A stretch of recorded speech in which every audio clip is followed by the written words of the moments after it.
Olá pessoal, estamos aqui, quarta-feira, 18 de julho.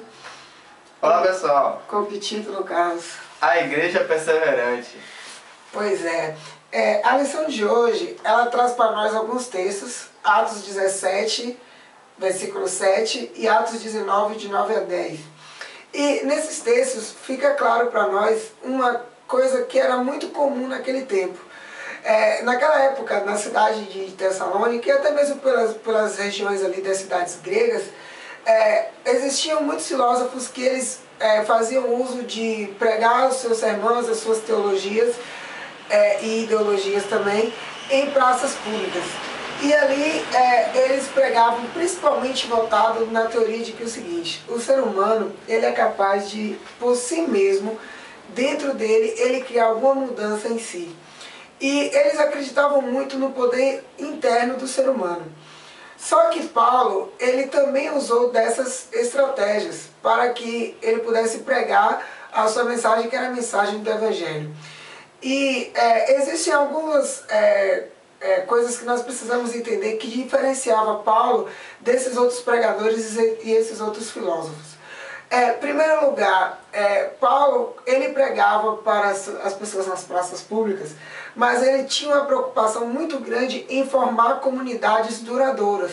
Por quê? Porque aqueles pregadores eles pregavam ali naquele momento e depois esse grupo se dispersava e talvez nunca mais ele via aquelas pessoas. Ou até mesmo a sua mensagem não tinha continuidade. E a mensagem de Paulo chamava as pessoas para viverem uma nova vida, começarem um novo ciclo agora em sua existência.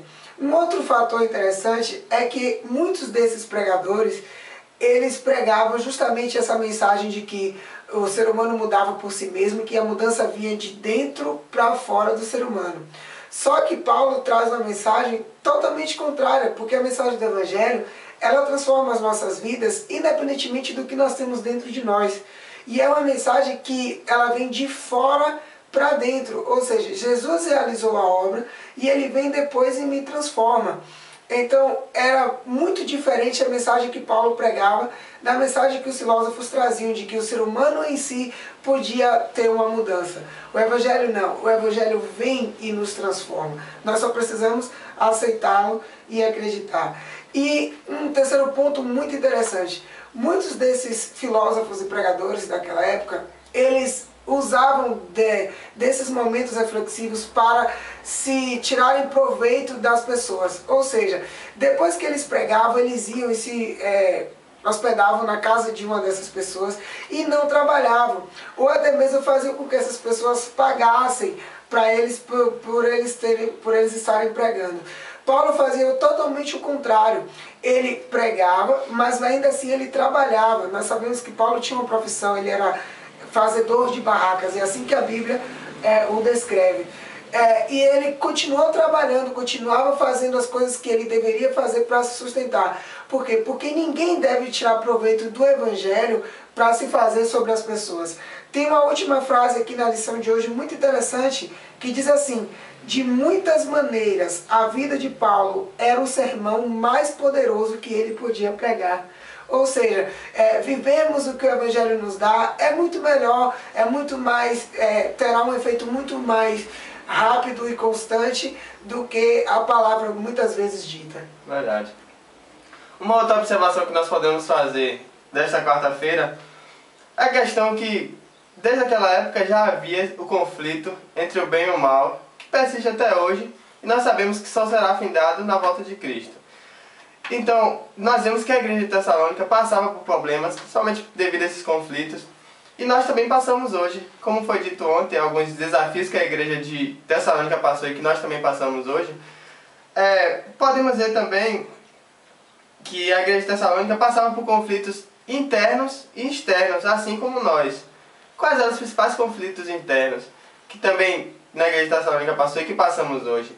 É a questão, principalmente, que muitas vezes nós desejamos realmente servir a Deus. Até tomamos algumas pessoas, por exemplo, vemos alguém que serve a Deus, nós pensamos, pô, eu queria servir igual essa pessoa. Só que muitas vezes nós acabamos escolhendo, por ser pessoas pecadoras, são pessoas falhas e acabam errando. Então a gente acaba tendo uma pessoa como exemplo que erra, e ao vermos esse erro, nós acabamos também nos esfriando, imaginando que nós não podemos servir fielmente, e acabamos esfriando nossa fé. Então esse é um dos desafios para nós hoje. Também a questão externa, né? Que como naquela época era a questão da idolatria, em relação aos deuses mesmo, né?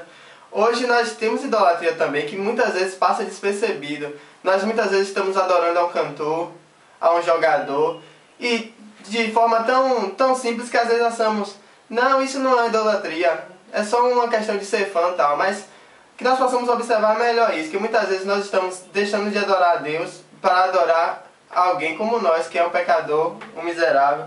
Então, que nós possamos estar tendo a igreja de Tessalônica também como exemplo para vencer isso. Como a igreja de Tessalônica venceu, que nós possamos estar nos esforçando para vencer. Ele venceu principalmente porque eles tinham uma convivência com Cristo, eram de oração. Então, que nós possamos também estar nos aproximando dele dessa forma, para que nós possamos estar também vencendo. E vale lembrar que nós também temos a mesma missão que o povo de Tessalônica tinha, que era de pregar o Evangelho e de compartilhar sobre o Cristo que nós conhecemos. Pois é isso aí, pessoal. É isso aí, pessoal.